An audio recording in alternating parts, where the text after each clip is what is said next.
Today with me, we have the McBrides, Pam McBride and Andy McBride, both MPAC employees. Pam is a valuation quality specialist and Andy is a property valuation specialist. And you've both been with us for 24 years, I believe. Is that right? Yeah, that's correct, yeah. Well, welcome. We're so excited to have you. As some employees know in the corporation, maybe not everyone, but you just returned from a 6-month self-funded leave program that we're going to talk all about. So before we get there, I just want to give a couple of business updates. We continue to have no confirmed cases of COVID-19 for any employees.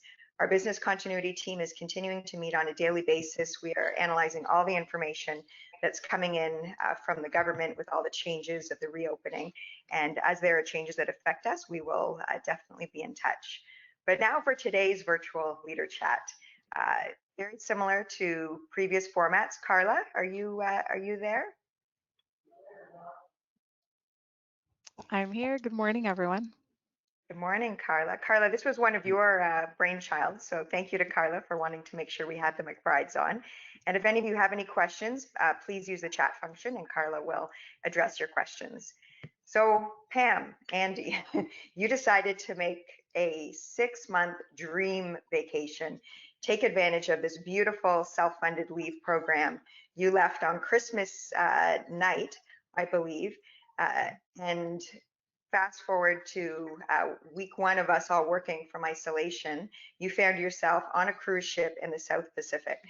You know, fortunately, you're home, you're healthy, you're safe. I understand there was no COVID-19 on that cruise ship. When you think everything is kind of coming to a point that it feels endless, there's no hope in sight, yeah, it kind of gives me shivers again, just to think about it.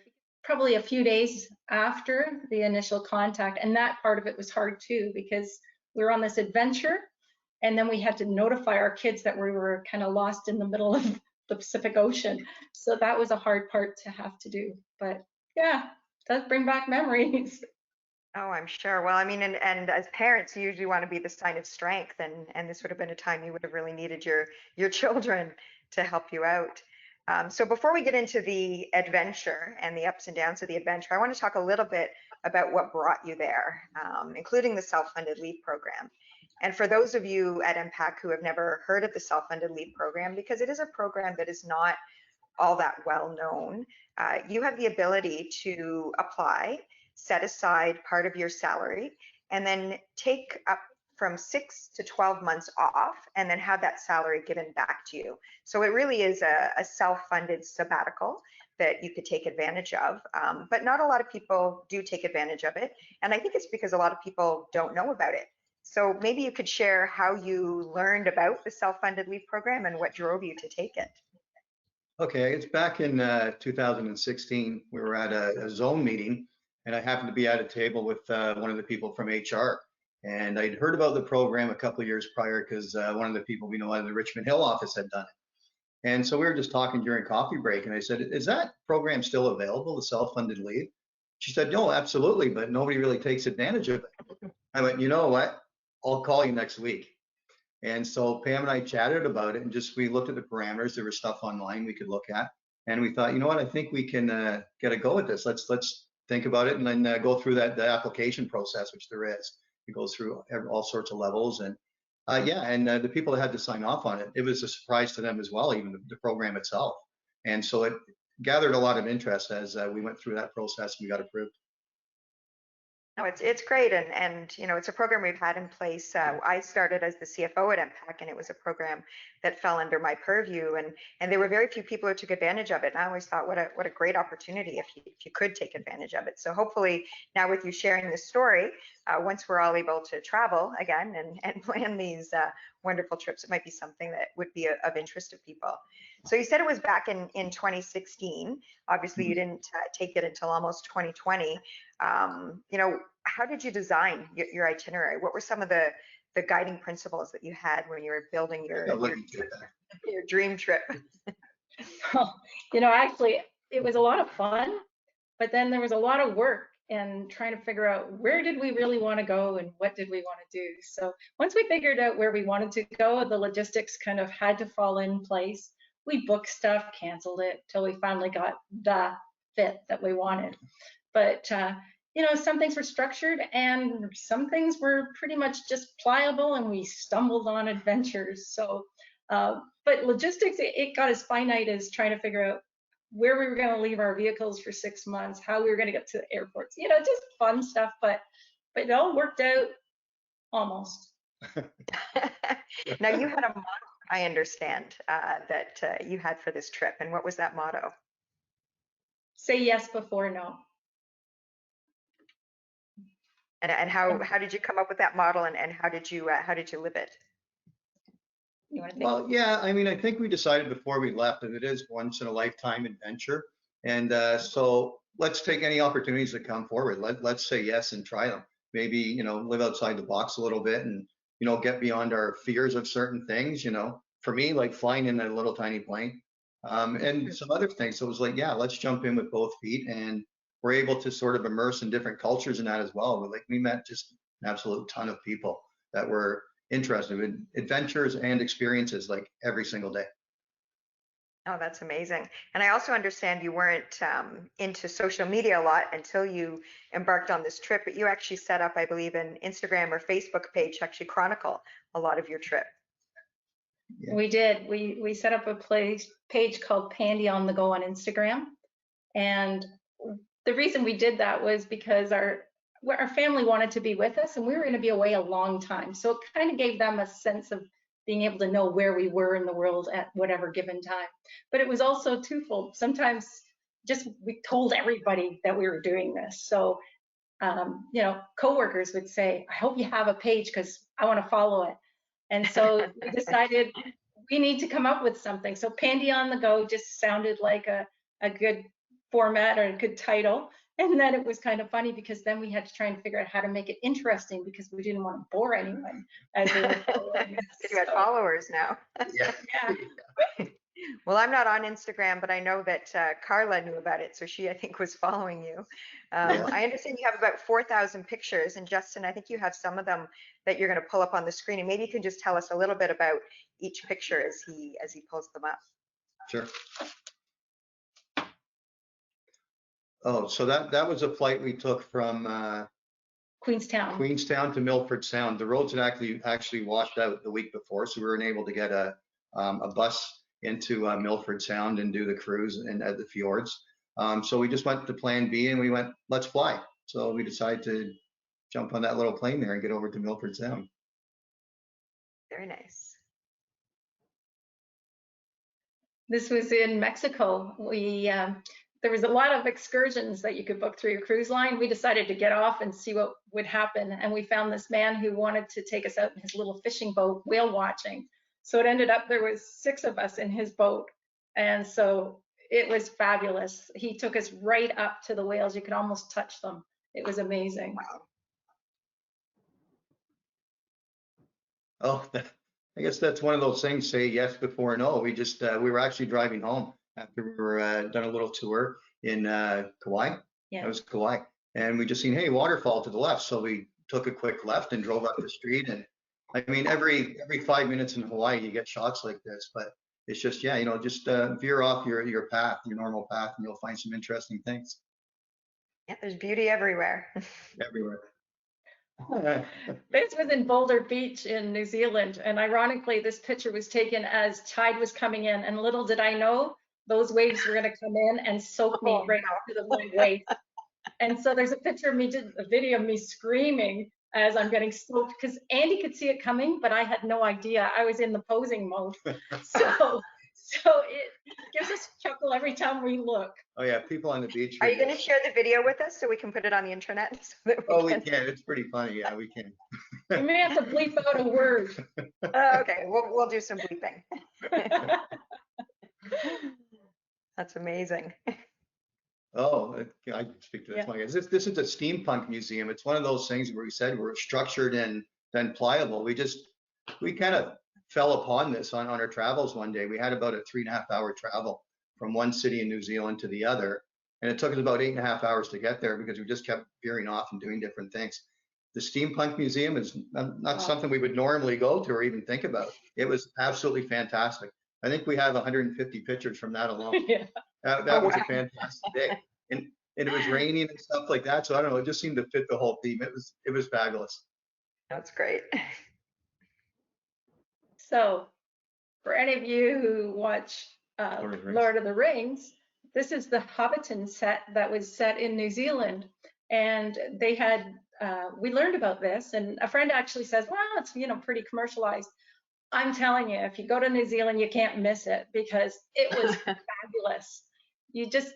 It's like walking into the set and being part of it, and you can picture the whole movie again. So it was awesome. Yeah, it's their number one attraction, and some of the information they gave us as they guided us through was really interesting, right? Mhm. At one point in the book, I mean, I got too detailed. At one point in the book, there's some trees, and the producer or director, he wanted them to look like a cherry tree or something, so he had them take all the leaves off the trees. They had some made synthetically, brought them in, and put different types of leaves on the tree, and it was a 5-second clip at the end of the show, at the end of the movie. The Wow. detail is unbelievable, yeah. Amazing. Maui, again, it was, we were standing up on an outlook and there was a man standing there and he says, oh, best snorkeling if you go down to the right there. So we went down and a hike through, it felt kind of like a bit of a rainforest area and then into the best snorkeling that we had. So again, just ending up wherever. Yeah, on we just a day. happened upon it again. Wow. Say yes before no. Yeah, absolutely. Yeah. Oh, that was okay. Yeah, that was the Tongariro crossing we did. It was a 9-hour trek, and again, it was up in the same mountains that they filmed Lord of the Rings, the Red Volcano. So we're pretty happy at this point because we're starting to come down from the summit, and we're happy because we made it. But the next 3 hours, 2.5 hours was absolutely grueling. Going downhill should be easy. It was absolutely grueling. So Oh, no. So you picked the top picture as opposed to the bottom picture to share with us. Yeah, we had about 25, 30 pounds on our back at this time as well. Oh, wow. So that gives you an idea of how high up we were when we had to hike up and go across. So that was an exciting part. I think we had just put the rocks on the summit, at the top of the summit, and threw a loonie in there just to represent Canada and our family as well. Yeah. And we FaceTime from the top there. I actually called my sister from Scotland from the top of that, and we used FaceTime as well. We actually called the kids when we were in that plane going to Milford Sound. So we got better at technology and sharing. You're pros, it sounds like it. Amazing. Oh, okay. That's the lead-in. This was our home before we came home. Actually, this was one of our last stops that we were allowed off the ship, and it was an island that only had 125 people that inhabited. And it was amazing, though. It was beautiful there. We wish they would have kept us there, and we'd still be okay being there.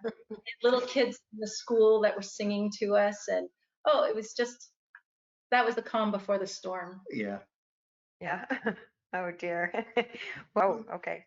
One more picture. Okay, so for future. Yeah, that one. I mean, we essentially coined that as we call it the Etch-a-Sketch, and that was our trip. It's hard to take in, but when you look at that, it looks fairly small on that screen. Now you got to understand these places are like 4 days apart, right? You're in the Pacific, so it's not like a day travel. So that was us just meandering back and forth and trying to find a home to disembark.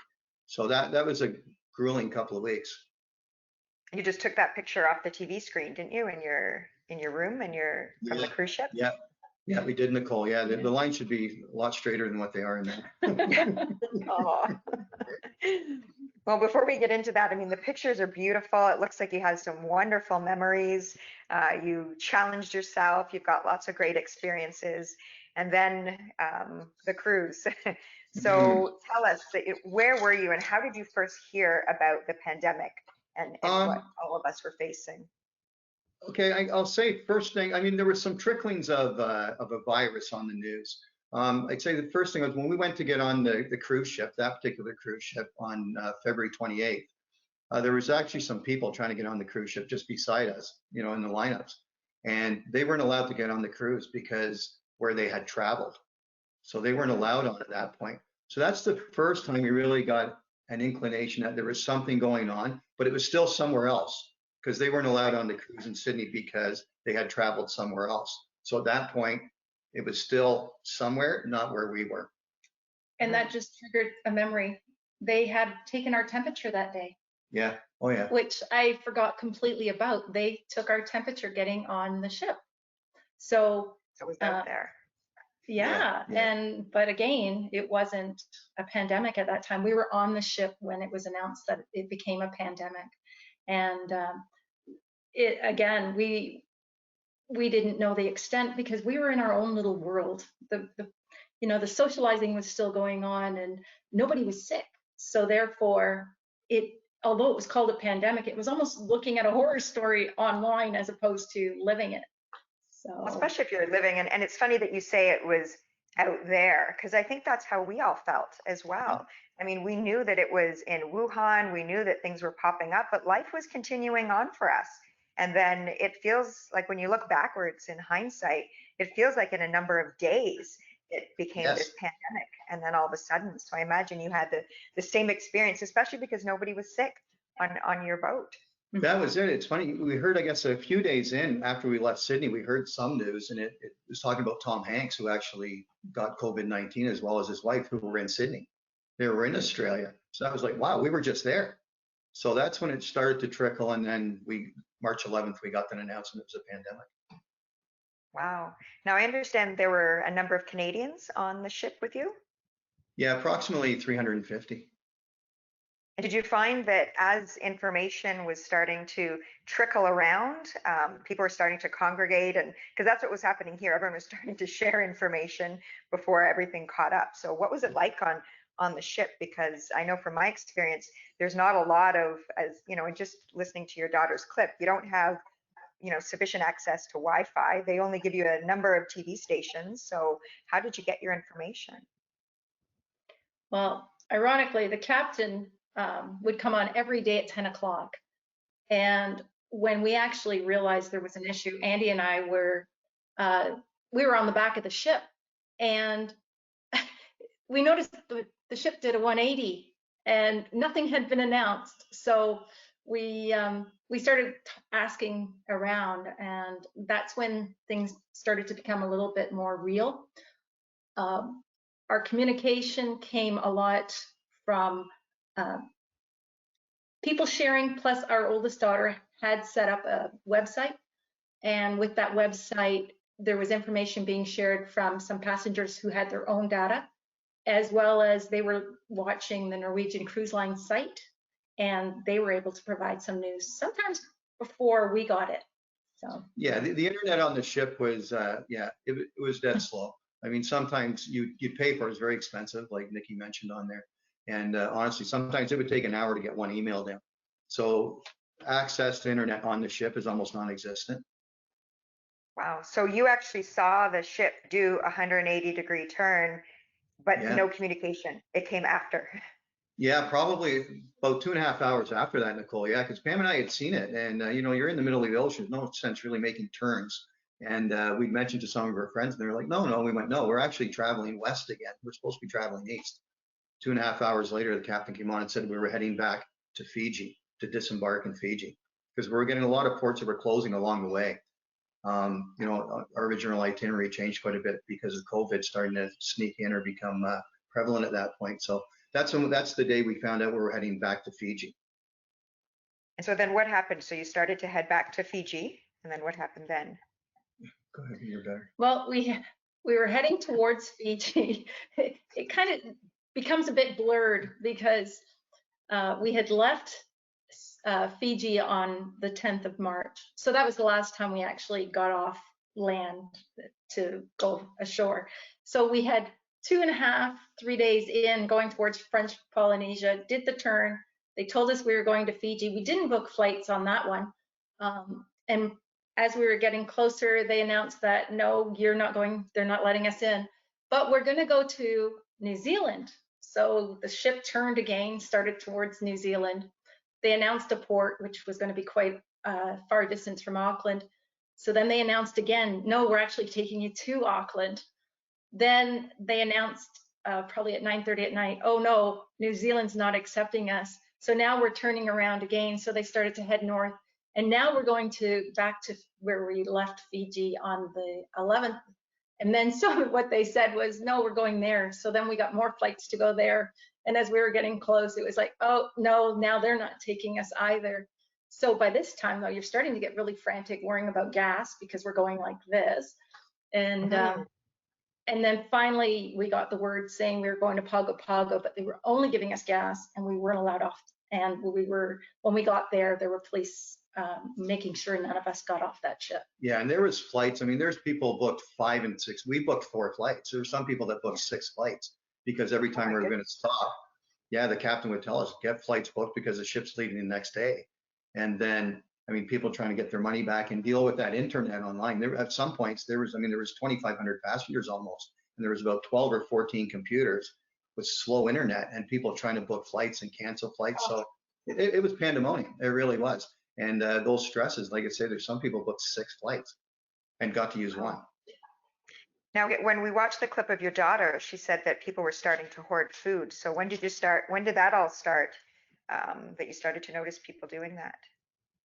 Maybe around the 11th of March. I mean, that's not a specific date, around the 15th. Later on, I think once the pandemic thing got out there and ports were starting to close and people were starting to panic a little bit. And yeah, you could tell there's people just, taking some things back to their room and that sort of thing, or filling up their bottles of sanitizer to make sure they had enough, that kind of thing, right? So it started, I mean, it trickled back to the ship on what people could see what was happening out across the world, basically, yeah. Did the ship communicate with you and let you know there were adequate reserves of food or fuel, or were you just left to guess? I'm going to say we were left to guess for the most part. I mean, they've done a fantastic job in other ways. We have to give them kudos for that as far as keeping us safe. The communication was lacking, like for sure. We had a couple of people that we met that were staff, and they kind of alluded to the fact that, things are getting a little bit short. And we noticed on the menu, they would, maybe drop something off the menu, or you were getting a little slightly smaller portions, things like that. But at the end, there was plenty of food. I'm assuming they were planning ahead as well because they didn't know when we were going to be able to disembark. I mean, it could have been weeks after that, right? So. Absolutely. So how did you keep yourself positive and in it? You don't have a lot of information. You're very tight, as you said, you're lining up for hours to try and get some internet access. You're relying on family back home. You mentioned earlier that you didn't even have a lot of Canadian news. You're probably wondering, what is the Canadian government doing? Like, how did you keep yourself positive and your spirits up? Well, basically, I mean, sometimes it looked deceiving that we weren't stressed, but we continued to socialize with some people we had met on the ship, which was good, because when you were feeling down, you all gave each other a push. Andy and I would give each other a push. There was days that you'd go to your room to watch the news, and then it was like, okay, we've got to get out of here because this is just bringing us down. And although you were being stressed and worrying about it, wasn't solving the solution.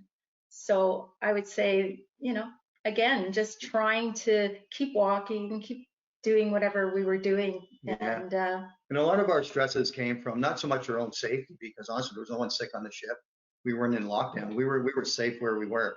It was like everybody back home, right? Getting home to all you guys, our family, and that was it. And we thought, what if something does happen? How are we going to get home? And then we'd heard from one of the newscasters when he was interviewing us that Prime Minister Trudeau's told everyone to come home. And we're like, pardon? Like, we didn't know that. So that was a shock for us. So a lot of the stresses came from that, what you guys were dealing with, and us being able to get back and help with it, or be here at least. Well, I guess you feel helpless, right? Because, as you say, you're in this bubble. You actually are safe for the most part. Nobody's sick. But if something were to happen to your friends or family, you couldn't be there, let alone communicate. Yeah, and we hadn't seen land for 14 days. Yeah, that is a little concerning. We have our children who we have some frontline staff, and we have our grandchildren, and it was more that feeling of you're supposed to be the head of the family. And it was hard enough to go for 6 months, but then to go for 6 months and find out that you don't know when the heck you're going to get back or how you're going to get back, and hearing borders were closing, that was the fear. We were together, so we were healthy. We knew that. It was the fear of what was out there and how could we be there if we were stuck in the middle of an ocean.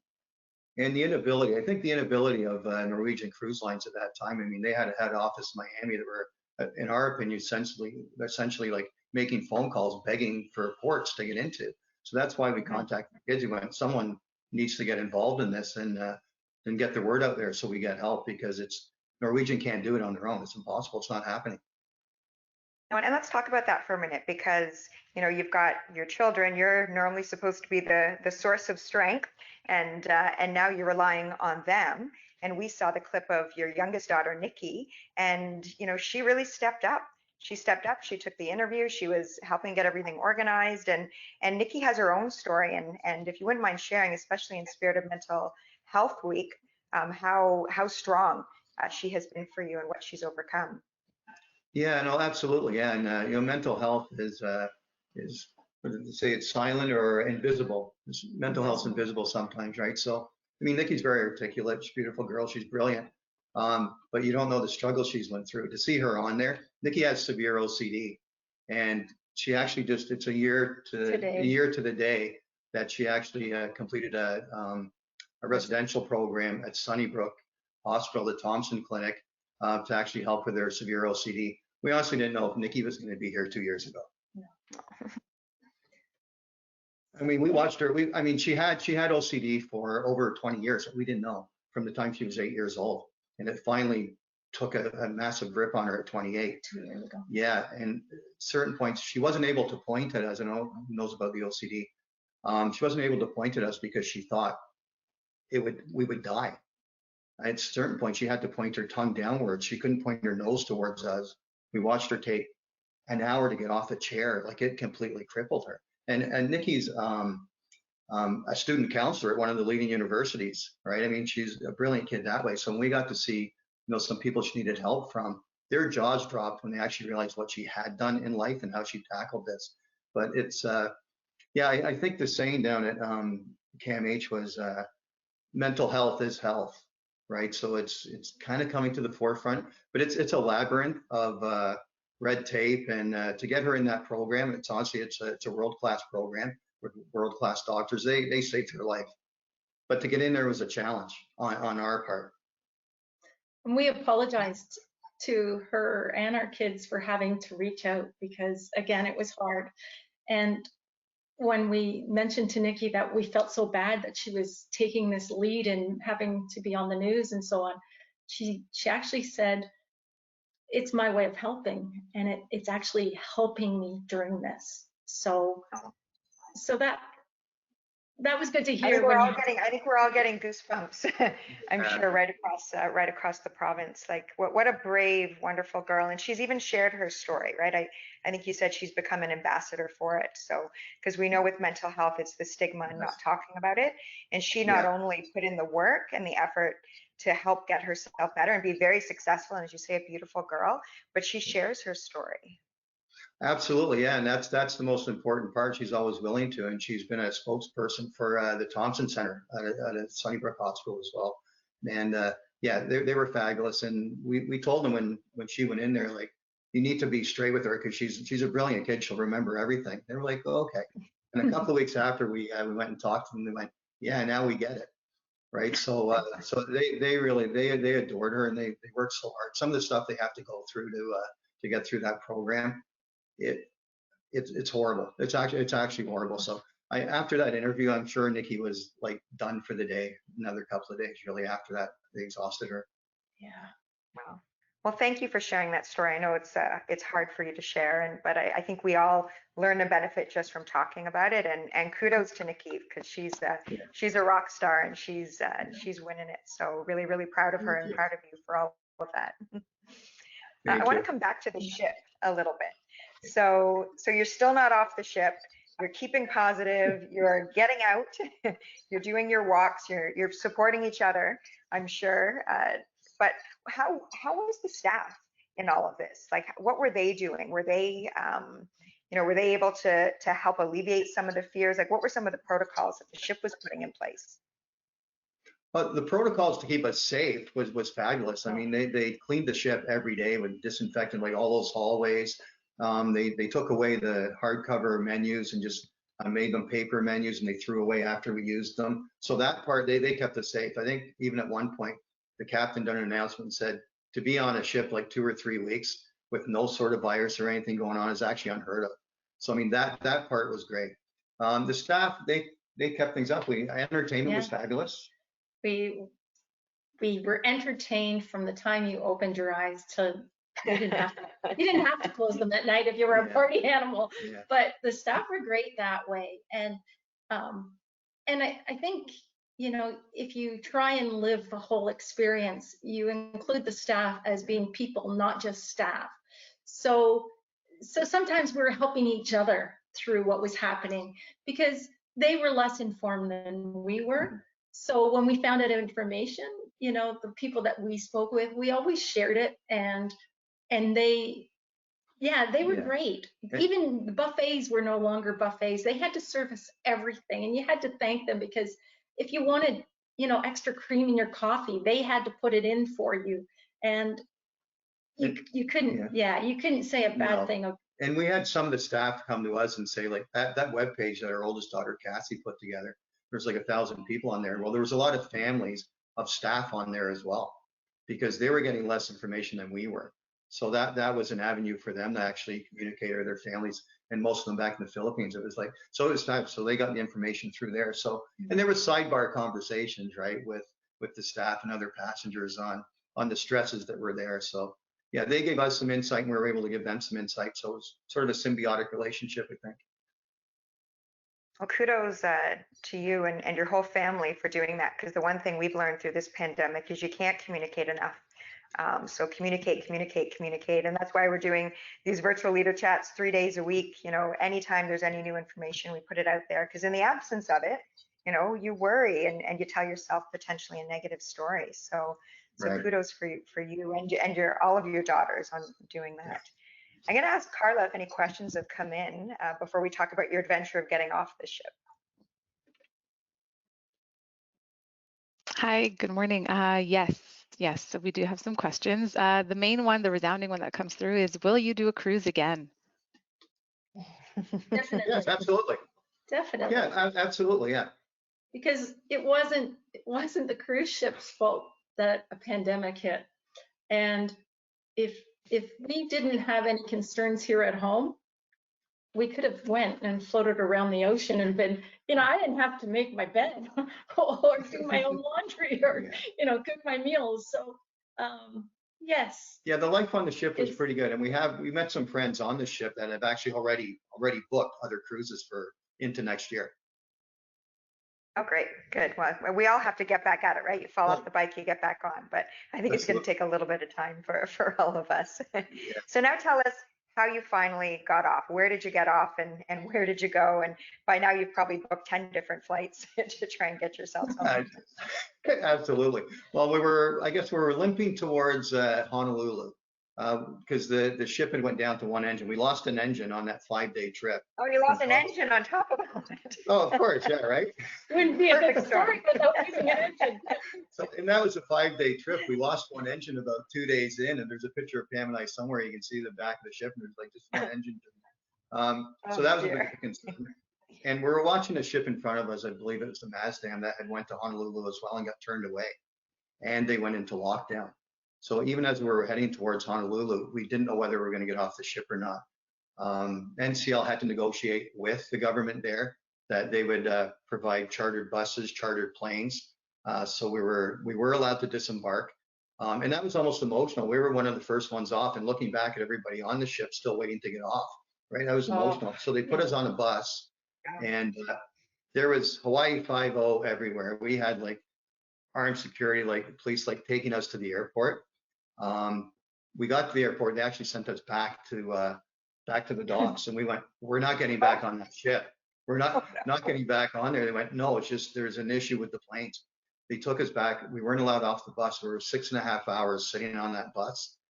4.5 hours in, there was a government official that came in and allowed us 5 at a time to get off for 10 minutes. That was it. Finally, about 6.5 hours in, we went back to the airport, right to the tarmac. Our cases were checked on the tarmac. They had a little portable station set up. There was chartered planes. We weren't allowed in the airport. And that's eventually how, but we thank the people of Hawaii, like so much the people we did see, security and that, for letting us off and like giving us the opportunity to get home. They were fabulous. So that was it. But we didn't know until we actually stood on firm ground, that we were going to get off that ship. Oh my goodness. So you got off, and then where did you fly to? So they had a chartered flight. They took all Canadians to Vancouver. They had asked us a couple of days before, where was your home airport? So we figured once they had it all booked that we were coming home. Little did we know, until about 15 minutes before we got off the ship, that we had to book our flight from Vancouver home. So again, we jumped online and booked a flight. We gave ourselves 6 hours between when we were supposed to land and when we would take the next flight to Toronto. So that was 10:45 at night. So we're very excited about that. You know, it's kind of funny, back to the picture thing. We have pictures of being excited getting off the ship. Then all of a sudden we have pictures being disappointed because now we're stuck in the bus, and just trying to stay positive through the whole thing. But anyway, so we ended up with this 6-hour delay of sitting in the bus. We now missed our flight from Toronto or Vancouver to Toronto. So we called our kids and said, can you try and get us on the earliest flight, get them to switch it? Well, the earliest flight wasn't until 10:45 the next morning. So we arrived in Vancouver at about 11:30 that night, and there was a hotel in the airport. So we thought, let's see if we can get a room. We were going to pay the $400. We were so exhausted. We had been up from 3:30 in the morning. And so anyway, unfortunately, no rooms. And this was our first real visual of what COVID world had become. We finally got a piece of what you guys had been dealing with. When we got to the Vancouver airport, it was essentially empty, which was strange. And, you know, the odd time you'll see people wearing, you know, the masks and stuff like that. Like, there was people like in full hazmat suits, and we're like, wow, that's when it became real, because we were fine before that. There was extra security walking through the airport, like with machine guns, and even one of the people at the counter told us there was extra security came in because we had arrived, and so we were kind of getting treated like lepers at some point, you know what I mean? Meanwhile, we were safe. We were the only safe ones. Yeah, so that was kind of the first time we got a chance to see that, and we ended up sleeping on a bench overnight. So it wasn't all glitter and glamour on the vacation. But some friends that we'd met on the ship got to Vancouver before us, and there's a little rotunda there with like 8 chairs or 8 benches, and they had cleaned them all down with the disinfectant and all that. So we kind of slept in a big circle. Wow, what an adventure. I mean, many of us, when we travel, we may be stuck on a plane for a few hours, we may be stuck in the airport for a few hours, but you had it all: the bus, the airport, the ship. That is quite the ordeal. Oh my goodness. Well, now you're home and you're safe, and you're back to work, and you're incredibly positive and optimistic with all of this. But now that the dust is settled, like, how do you really feel now that, you know, you're back in your home, and now everything that you can see, it is real? Like, how are you doing with all of this? I mean, obviously, I guess first of all, I mean, we're extremely disappointed with the travels got, you know, canceled, right? I mean, we have to cancel rather than postpone. We'll see what a post-COVID world brings. Yeah. You know what? We're so excited that we're back into what was the most important thing in life, right? Being close to your family and friends. But yeah, disappointment, because some of those bucket list places, Bora Bora, like, who doesn't want to go to Bora Bora? We're going to get to have, you know, 3 days there. So that was pretty exciting.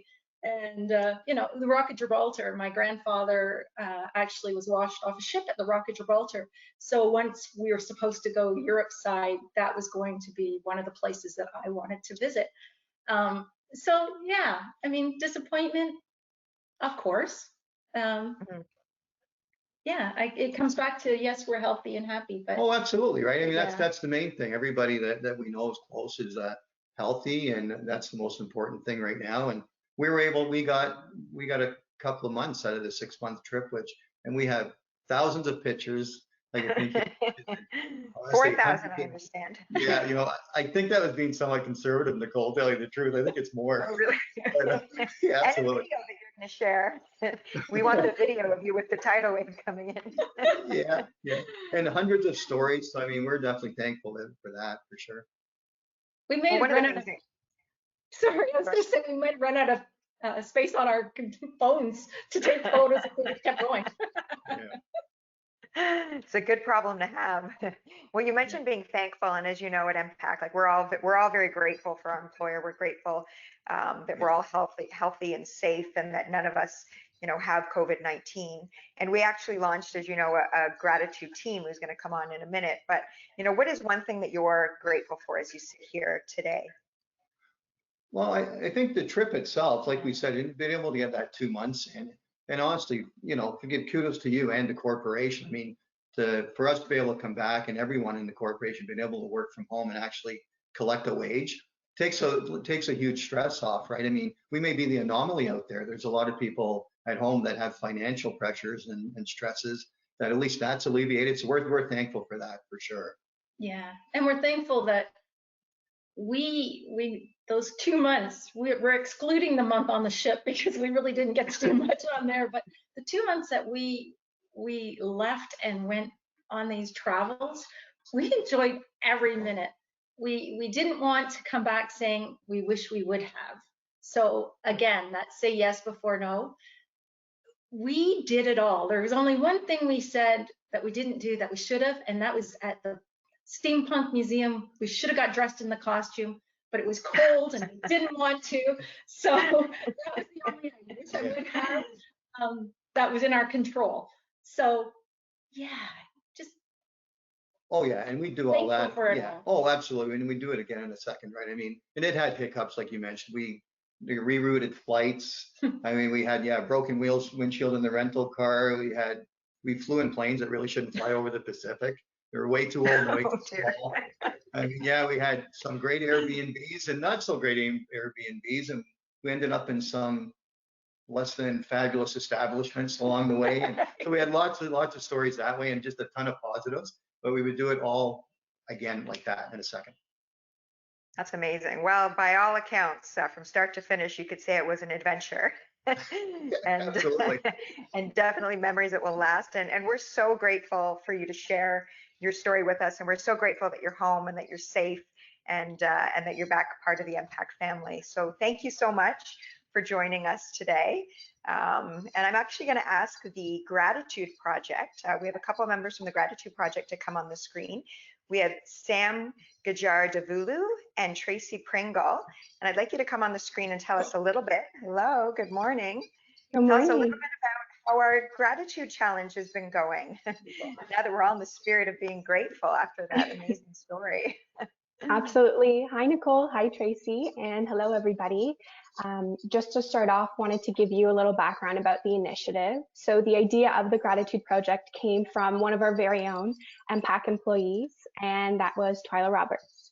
The kickoff for the initiative was on April 8th, and it was for 21 work days, which actually brings us to the last day, which is today, May 8th. Wanted to also let you know about the habit. So participants were challenged to choose one or a few of the 5 habits. The first one was 3 gratitudes, and this was kind of like holding space throughout your day and really thinking of 3 things you're grateful for. The second one was journaling, and this is different from the first one because you actually write down one thing or one positive experience in your day. The third one was exercise, and we all know the benefits of exercise, both mentally and physically. The fourth one was meditation, and this was just having a second to focus on your breathing and really relax. And the last one was random acts of kindness. So this could be as simple as, sending an e-card to a colleague through the We Value portal, or to reach out to a friend or a family member that you're thinking about. After giving you a little overview of what the initiative was, in terms of numbers, we had 120 participants from around the province join us, and we really saw a ripple effect of the gratitude challenge, and this went beyond the 120 participants. So we saw that it was discussed during team calls and really on a departmental level as well. Another way that we stayed connected through the 21 weeks was our weekly Wednesday Skype calls, and these calls lasted for about 30 minutes, and it really was a platform for everyone to connect, engage with colleagues, and share their gratitude journeys. I know I'm really grateful for that open space that we had, because we were really able to hear about the challenges of what we're dealing with, but to stay connected and be there to support one another. Another way we stayed connected was through the gratitude gallery, and this one was on the intranet as well as our daily reminders. So you get an email that said day 20, for example, and some messages to keep you going and give you some motivation. And thank you to Liz McMullen for your hard work on those. Now, to measure the impact of the initiative, we did a poll everywhere survey, I would say about halfway in. And one of the questions that we want to share with you was a word collage that comes to mind. So I'll pause for a quick moment here to make sure everyone sees it. Yeah, there it is. The question as it reads says, what is a word that comes to mind when you think of gratitude? So by taking a look and seeing the words right over here, the bigger the word is, that means the more it was reoccurring. So it was repeated. The two that kind of stick out are family and thankful, which really goes to show the impact of the initiative beyond our employees. We also have Tracy on the line, who was an active participant, and she works out of the Windsor office, and she'll be just sharing her personal journey with the Gratitude Project and how it influenced her life. Tracy? Thanks, Sam. Hi, Nicole, and thank you. I'm really honored to be chosen to speak about this topic, because we had a lot of really great stories that were shared with the team members throughout the project. So in my opinion and my experience, gratitude really is the key to every success and every victory. And by following the recommendations from this group, like the gratitude journal that Sam mentioned, where I actually made at least 3 entries every day without repetition throughout the project of things that I was grateful for. And that helped me to remember just how extremely fortunate I really am and focus more on gratitude and less on scarcity. Gratitude builds my resiliency by allowing me to bounce back more quickly from negative thoughts or feelings or situations that happen, and we all have them. And gratitude has also shown me that things don't always go my way, but no matter what I walk through, I can find something good that resulted from it. It takes away me first and replaces it with we first. So I just want to give you guys a couple of really short examples of how this manifested for me. So on April 14th, my 59-year-old cousin died alone at the hospital. We couldn't see her on her deathbed, and we couldn't have a funeral or mourn as a family. So my journal entry for that day, if I can share, reads, I'm grateful for Kim's life. I'm grateful she was loved. And I am grateful that in her final moments, the nurses provided the comfort that we could not. Now, this isn't to say that I wasn't sad, I was, but gratitude helped me to focus on her good life instead of the way it ended. And in the spirit of we, not me, in our department in municipal relations, we spend a lot of time with people outside of MPAC. And sometimes our role encompasses more than just talking about assessment. So in a recent phone call with one of our treasurers from a local municipality, we knew that she'd been in her role for less than 6 months. Starting just before the pandemic. She's a single mom with young boys at home, one of whom is diabetic and very high risk. And I asked how she was coping through all of this. And she confided that she was really struggling with balance, and the kids were bickering, and she was really, really feeling the pressure. So I took a little bit of a leap, and I shared the gratitude project with her. I gave her the journal template, and I gave her some links to resources that I had found for parents with young kids to help them learn about what is gratitude and teach some lessons. And I checked in on her a couple of weeks later, and she told me that they've actually made the challenge part of their breakfast routine every day. And they all share the things they're grateful for, including her little 5-year-old, who is sometimes grateful for worms. And the kids look forward to that every day. And if she happens to forget, they remind her. She tells me that the dynamic in the house has changed for the better, and it is making a difference for her family. She talked about also sharing it with some other parents that she knew that were in her circle. So a big thank you to Sam and Scott and Miru and everybody else who's been part of this challenge, because the very best part about gratitude is giving it away and sharing it with others. And I really hope that we see this project continue with even more people involved. Thanks. Oh, that's amazing. Thank you both, and I'm sorry for your loss, Tracy. You know, these times are so difficult, especially when you can't go through the normal grieving process. But I'm a big believer in gratitude, and I'm seeing more and more pop up every day within the organization. So this gratitude project is great. I do hope it continues. I hope that you start it up again and more people join. And even if not, just as you say, use the tools and make it part of your daily habit, because we have so much to be grateful for. We just sometimes have to remind ourselves. And as we know, it's a practice.